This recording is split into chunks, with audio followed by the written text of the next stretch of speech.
Welcome to the show. Buying your first home, it can be, well, a lot. And this podcast is going to take you step by step from beginning to end, from your first thoughts to someone handing you the keys to your home. Start to finish, entire process. Hopefully this will help you avoid those unexpected surprises, but I know it's going to give you the confidence that you need to move forward so that you're in a position to do this the best way possible. We're going to play the music first, and then I'm going to break it down for you from day one to closing day. Let's go.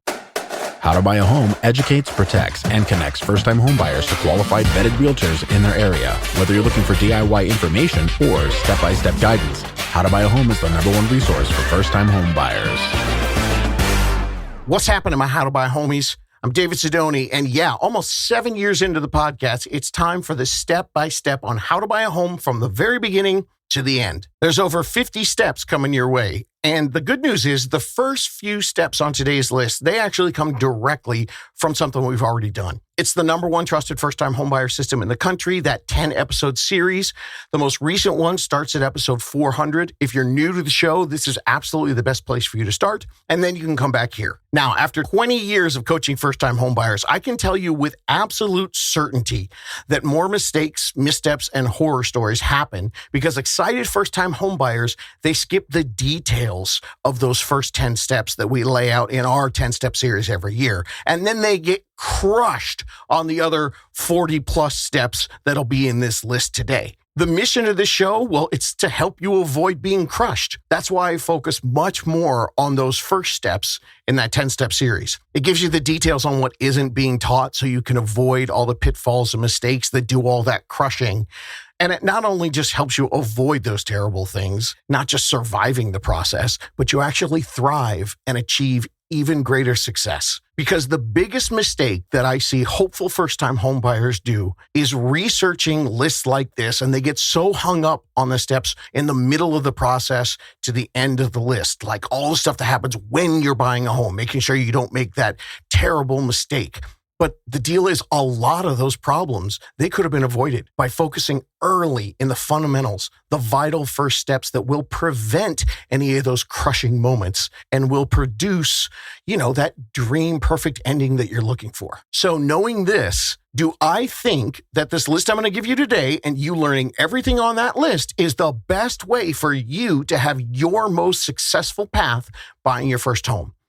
No, not even close. Now, don't get me wrong, it's good to know, but it's not the best way for you to avoid the mistakes. If you don't want to get blindsided when you're buying a home, this start to finish list, it's not your best resource. But because the real estate industry does such a pathetic job sharing the details of the first 10 steps that I drop here every single year, the average consumer, they're out there looking for anything. And they find lists like this, and they're hoping it can give them the confidence for them to move forward. And the reason I'm doing this after 7 years is because recently I have seen a lot of people in real estate offering webinars or classes that claim that they're going to teach first-time homebuyers all the steps that they need to know in the home buying process. They're taking advantage of this industry-wide lack of information, and they're offering you that start-to-finish work, but it's so incomplete. And the reason they're doing it is because they want to make you their client. Webinars and classes on, quote, start to finish, unquote, or, quote, everything first-time homebuyers need to know, unquote. They are there for one reason only, and it's to build up their client list. And before now, I've never laid out the actual step-by-step of the technical process of buying a home because that's not where mistakes are avoided, and that's not where successes are built. But I'm seeing lots of realtors and lenders all of a sudden offering this information if you sign up for their class. I just want you to know since 2019, I've hoped to improve the way that people approach the total home buying process in order to maximize their successes. And I've been giving it away for free, so it could be consumed by you on your schedule whenever you want to. And there's no pressure. There's never been any commercials and never had any sponsors. And of course, I never asked you to sign up for anything. The information's there for free. And if you want to, you can use it yourself. Or also, if you want to, you can get deeper into it and ask me for your best next steps. Okay, finally, I got that done. Moving on. Here we go. I understand. I empathize. I realize that you're dying for information that makes you feel confident. And taking the guesswork out of buying your first home, it's rarely about researching every single step in the process, all the technical stuff. It happens way before that. And I talk about that in the 10 steps because there are thousands of variables in every real estate transaction. Nobody could learn it all. That's why the pre-planning planning. That's the most important knowledge that you need to protect yourself, because not only will that help you avoid all those red flag situations, more importantly, it's going to open doors, literally and figuratively, to far better options that you would have missed without that pre-planning planning. It's those positive options that you're missing. That's where you get the most stress-free deals. This is what I see all the time. People try to do everything on their own. They try to read all these lists. They take a few classes or webinars, and then they end up getting a team and they get on a path and buy a home real quickly. And now, while they're buying a home, they run into a pitfall. So their real estate team, they offer them, I don't know, like a rope or something to swing over that pit that they just hit. Well, that's cool. And maybe you get over it or maybe you don't. But the real successful buyers, they got their avoiding of pitfalls way before that, before they ever started down that single path. When you do that stuff early, you can discover that maybe you have multiple different paths.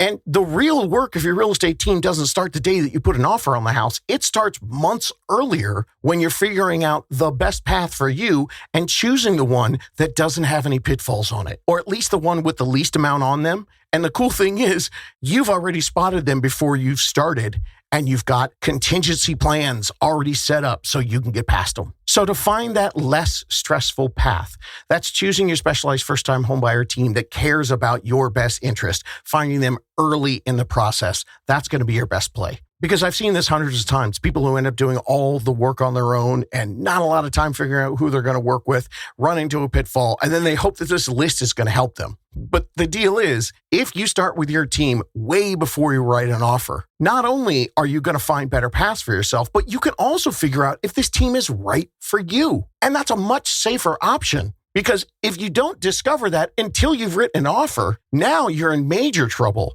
Now you have a chance you might lose your dream home. And oh, by the way, you also might lose money. Your deposit could be on the line. It is so much better for you to find out if this is the right team to help put you in the best position before your money and your heart is on the line. That's why so many times on the podcast, I will say spend 10 times the effort in your research of your real estate team, understanding who they are, where they come from, and how you found them and why you found them, that they're not some pay for play. Instead of you spending all this time trying to research on your own the technical step-by-step of things I'm going to tell you about in the list today. I guarantee spending 10 times more time researching your team so that you have guides to walk you through it, who have been through it and been successful at it, that's going to be so much more beneficial than you memorizing this list. Now, I promise you, I'm going to get to that list in less than 2 minutes, but I wouldn't be your true advocate if I wasn't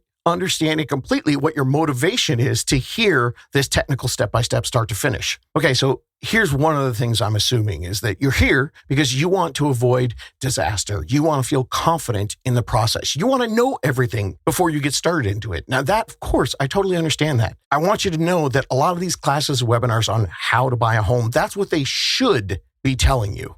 Now, for many of you, I'm being assumptive here and I'm kind of guessing, but you want to hear this list because you want to get confidence, you want to get clarity, and you want to make sure you avoid all those red flag moments. Well, if that's what you're looking for, the classes and webinars, here's what they should be instead of that list. They should be telling you how to choose your best real estate support team, how to get realtors and lenders years before you buy, creating a trusting relationship so you can decide that they're your best advocates before you're actually suddenly in the middle of a home buying transaction.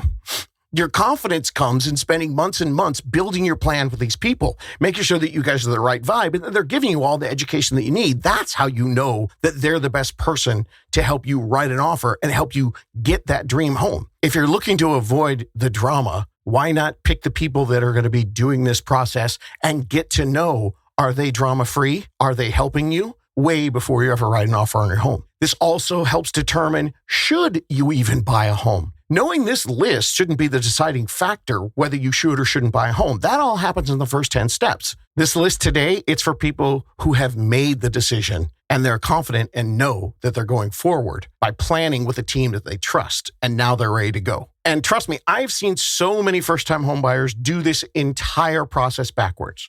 Usually goes like this, just for fun, someone starts looking on Redfin and Zillow before they do any planning. And then maybe they take a random class or webinar to learn some things and then do their calculations on their own afterward when they've got the list. Then maybe they even set up a specific search for themselves in their dream neighborhood.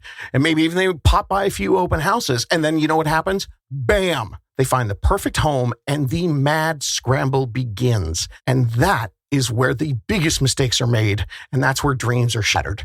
It's important to know that this episode is not going to give you everything that you need to know to avoid a story like that. I'm going to go through all the steps, but each one is going to have different variables, and they're totally dependent on you, your personal circumstances. And nobody can give you all the variables of how it's going to happen.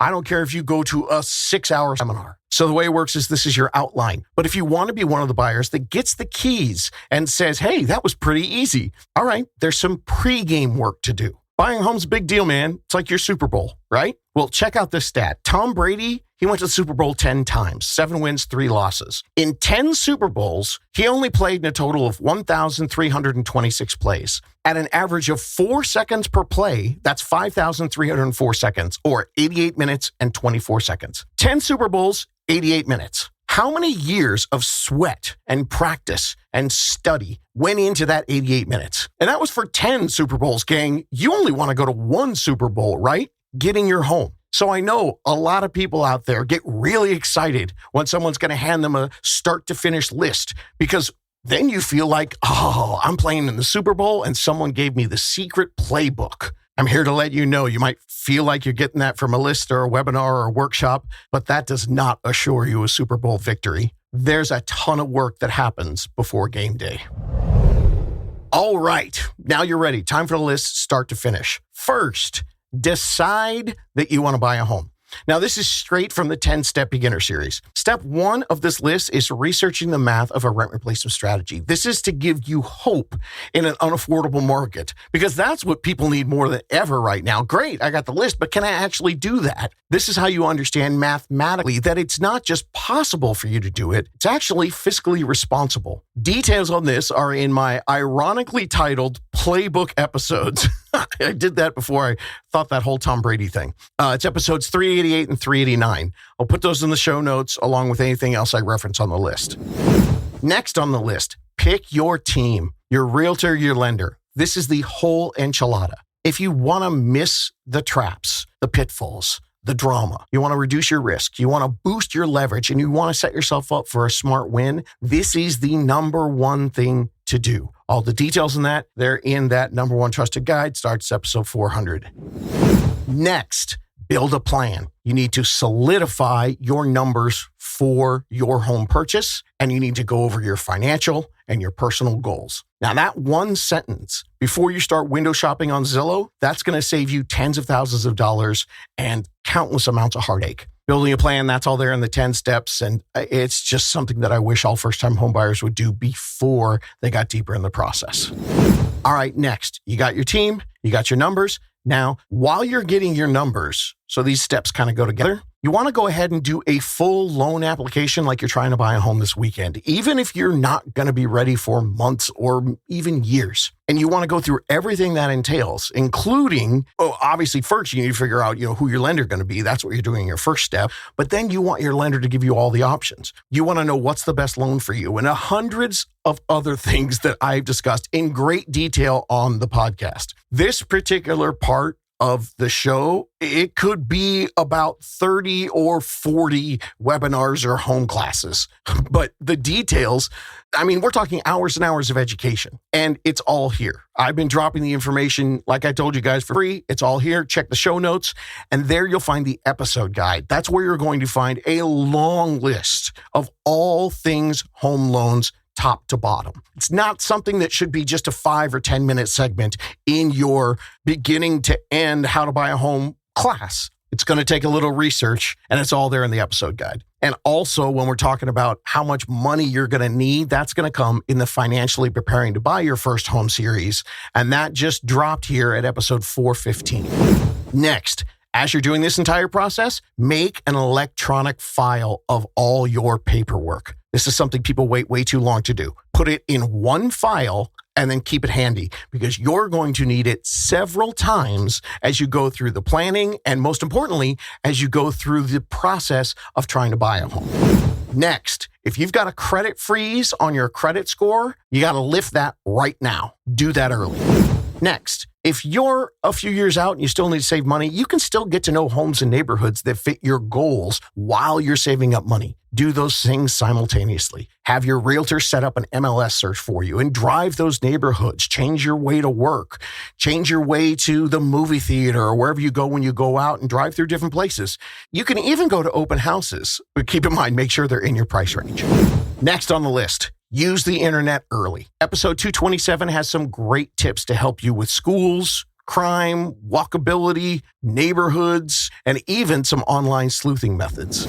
Next, all right, now you're here, start zeroing in on your homes and your neighborhoods. Because next on the list, it's time to get serious about shopping. Now you start making appointments with your realtor to look at specific homes.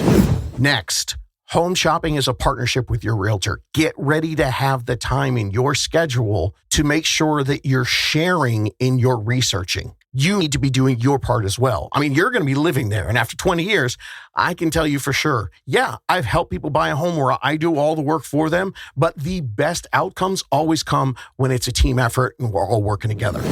Next, this one a lot of people don't do. Review the contract to buy a home before you ever write your first offer. It's important. It'll help you learn the language, and it's going to be overwhelming, and this help takes the overwhelm out of an overwhelming situation when you've got enough on your mind. Next, get your earnest money deposit ready. Talk to your team about your EMD, earnest money deposit, and be sure that you have your full loan approval complete, your earnest money ready before you start writing offers. Next, you got to know all your upfront costs before you jump into anything, including your down payment and your closing costs and the out-of-pocket fees that happen when you have a home under contract. Some of those fees are like paying for your inspection or paying for your appraisal. There's a deeper overview of how the entire closing period works, including the fees that you have to pay in episode 348. And it goes into much more detail than the rest of this list is going to, even though the rest of this list is what happens when you're in that closing period. So I highly recommend you listen to that episode, but told you I was going to give you the top to bottom, so here we go. Next on the list, you found the home you want to buy. Next, write an offer, go through negotiation. There's details on this process in the episode guide, including how to handle a bidding war. And there's a lot that goes into it, but now we got to keep going on our list. Next, your offer gets accepted. All right, when this happens, I'm telling you right now, everybody tells me this all the time, and I've been involved in it, and I couldn't agree more. Once your offer gets accepted, it's going to be a part-time to possibly a full-time job for you. Get ready for a whirlwind 2 weeks, a tornado of activity. It's a good time for you to line up some of your sick days or your PDOs at work because you might need them. Here's how it works. In many states, it's a 30-day process from accepted offer to getting your keys and officially owning the home. It's what they call closing on the home. Now, in some states, they use attorneys, and that means the process usually takes 45 to 60 days. So the whirlwind isn't quite as dramatic in the first 2 weeks for them. It gets more spread out. But for many buyers across the country, they use a title company and no attorneys, or they use an escrow company and no attorneys. It's a 30-day cycle. And the minute your offer is accepted for the next 2 weeks, you now have a job, and it's going to be eating hours of your time. So be ready. It's an avalanche. It's a hurricane. It's a tornado of activity. And it all starts on day one, which is the next thing on our list.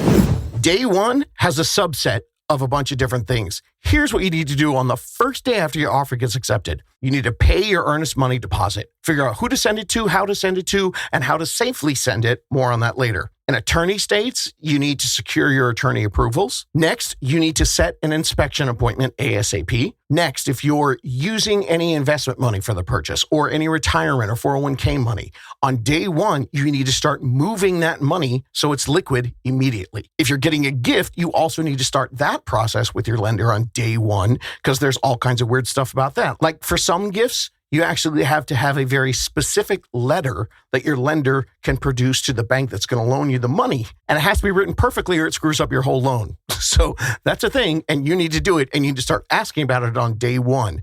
Oh, and we're not even close to finish yet. Let's keep going on day one. As for any other spending while you're under contract, the minute that you're under contract for a home, do not move any money without discussing it with your lender first. I'm talking nothing over $100. No new credit cards, no new loans.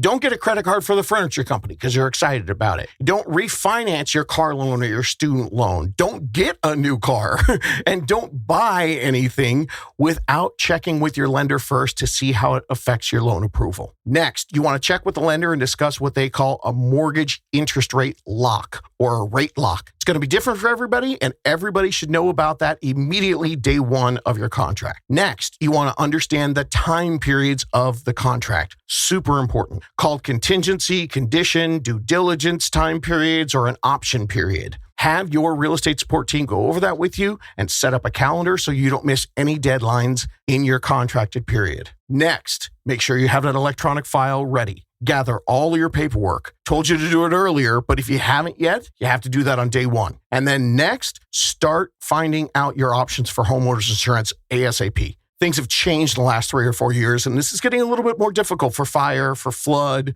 or other regional designations to happen in your area. All right, that's the end of day one. And I gave you what is a skeleton-based list, like the best thing you should do. But depending on your particular situation, you might have more to add to that.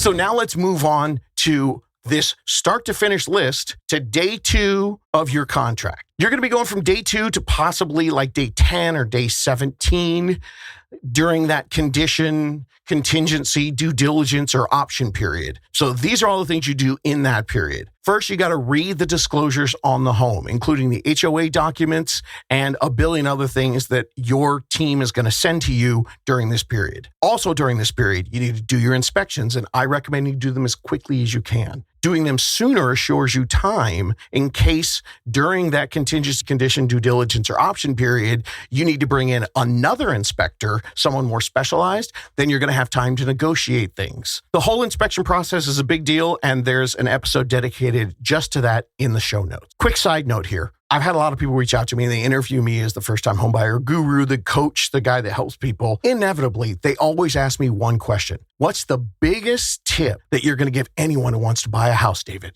And my answer is usually first-time homebuyers have so many more options than they think. You can do this. And I do that because I realize I want to be interviewed. I want to spread hope. And I want to tell them the biggest tip that I can give for people is to start months or years before they think they should. And they're going to be shocked at the results. And then every time I'm interviewed, I give that answer. But what I wish is, I want to say, and even though you didn't ask me, here's my number 2 biggest tip. So here's my number 2 biggest tip.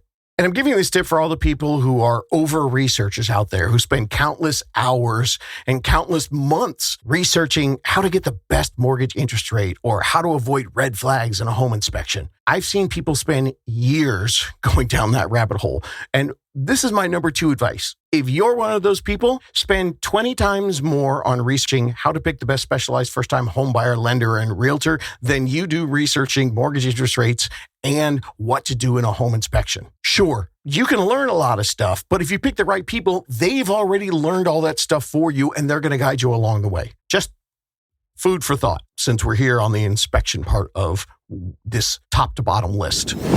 Next thing to do during that initial time period of the contract, verify boundary restrictions and survey elements. Next, you want to negotiate repairs and credits from the inspection that happened, as well as you may need to negotiate after your appraisal results. Okay, and that should be the last thing, hopefully, in that contingency due diligence option period. So this is for most of you the end of the whirlwind period that I was talking about.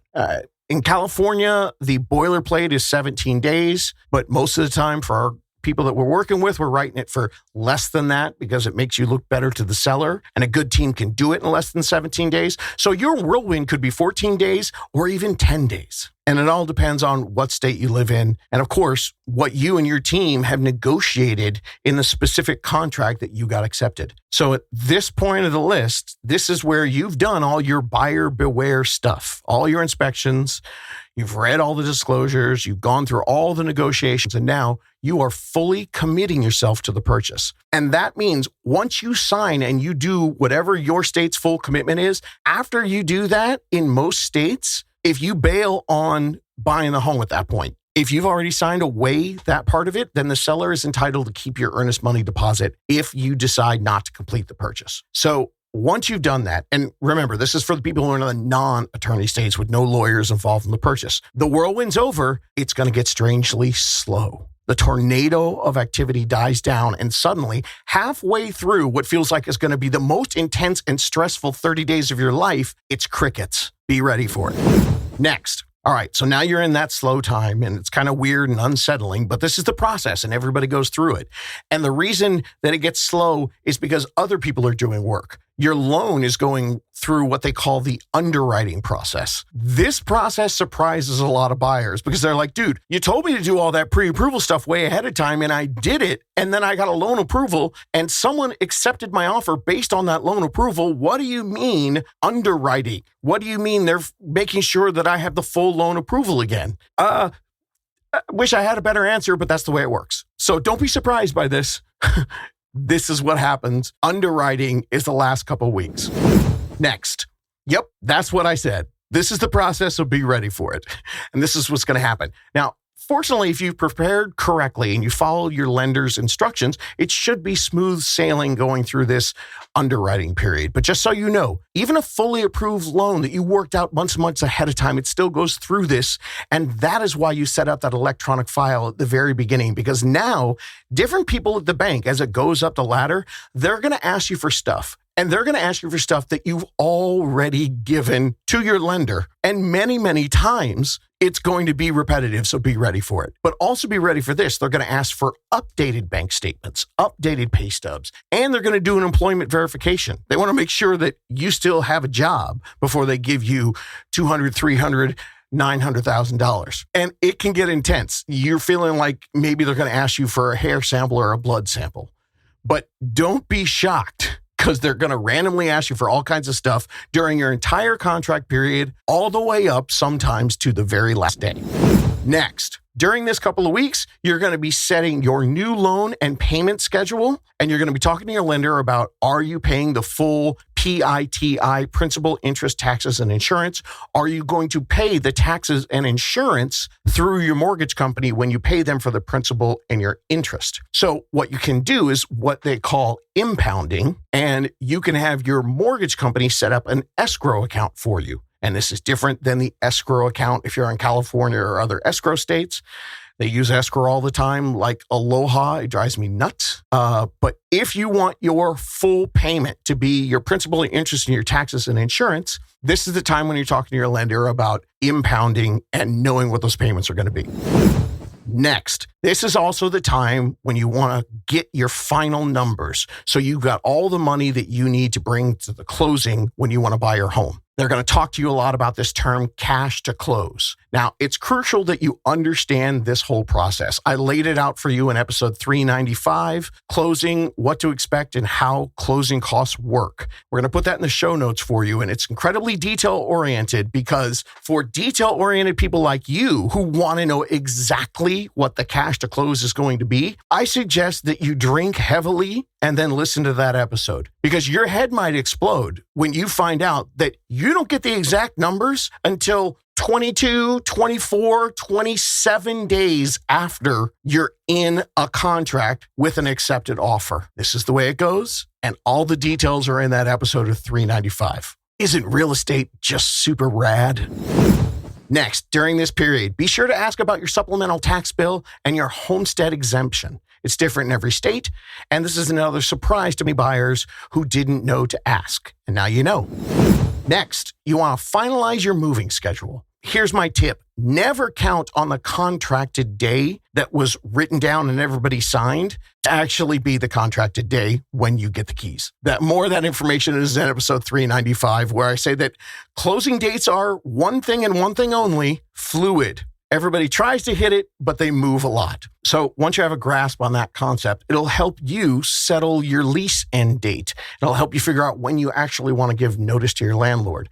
My recommendation is that you never leave yourself a chance of being homeless. Those dates are fluid and you don't want to miss and suddenly be stuck with nowhere to go. All my best advice on that, it's actually in episode 412. So if you're trying to figure out the best day for you and you're concerned about paying and double paying, there is a huge tip that first-time home buyers don't know about. And it's something that could really benefit you to understand, to realize there is an enormous financial benefit that happens during the crossover dates between your mortgage payment and your last rent payment. Your first mortgage payment might not be due for 5, 6, 7, maybe even 8 weeks after you move in. New homeowners get this enormous financial break, and I'm shocked at how many of them don't realize how the payment schedule is going to work. Check the show notes for 412 to get those details. Okay, we're almost to the end of the list. Next, 3 to 5 days before closing, you set up your final walkthrough. Next, in attorney states, you might have 3 to 6 weeks right now. So you're not quite at closing yet. You've got a whole different thing that you've got to work with a title company. You're going to be working on surveys, and your attorneys have to go through that whole thing. It's a thing, so be ready for that. Next, one of the things I recommend people do around the time of the final walkthrough is get all the questions about the mailbox keys, the trash days, the garage door openers, all that stuff. If you haven't got that information, get that then. Next, all right, we're getting down to the end. This is where I'm going to tell you, wire fraud is huge in real estate. Make sure you're talking to your team and getting all the precautions so you don't wire your money and find out it went to somebody random.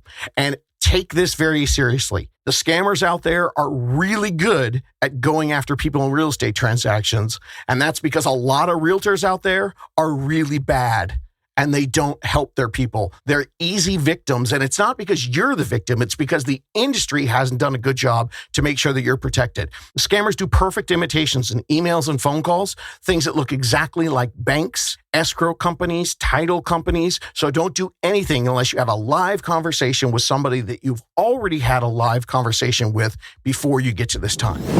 Next, transfer all the utilities in your name. The reason you do this before you actually own the home is because sometimes if you don't transfer it in time, they get shut off and you end up paying this huge deposit fee. Whereas if you transfer it, you just pay like a couple days in your name. And those, very, very small amount of dollars, maybe even cents, it's much cheaper than having to go through the reset-up fee that might happen if they close completely. Next, you're getting ready to sign your loan documents. Now, it's different in every state, but this might be a place where the whole team is there. So dress up, look sharp.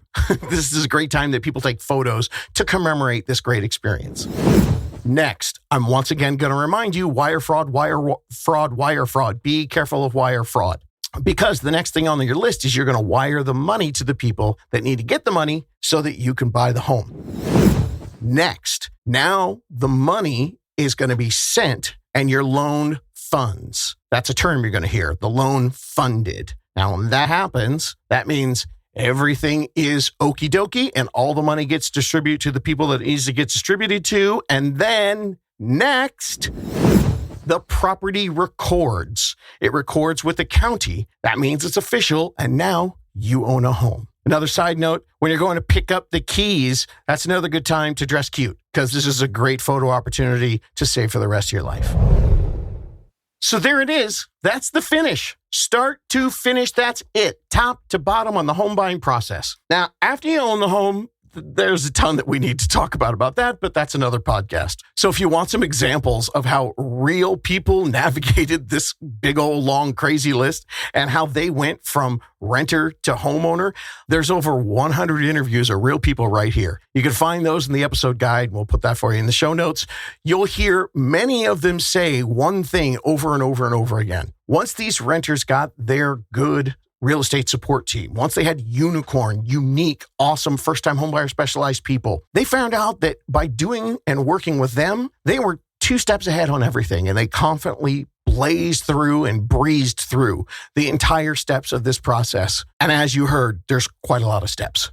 So there you go. Now you've got a little skeleton, a skinny little skeleton of what you're going to be doing when you buy a home. So it's time for you to put some meat on those bones so you can confidently and assuredly start taking progressive action steps to make this happen for you in the best way possible. You can do this. Looking for more DIY education or your own personal step-by-step guidance through the home buying journey?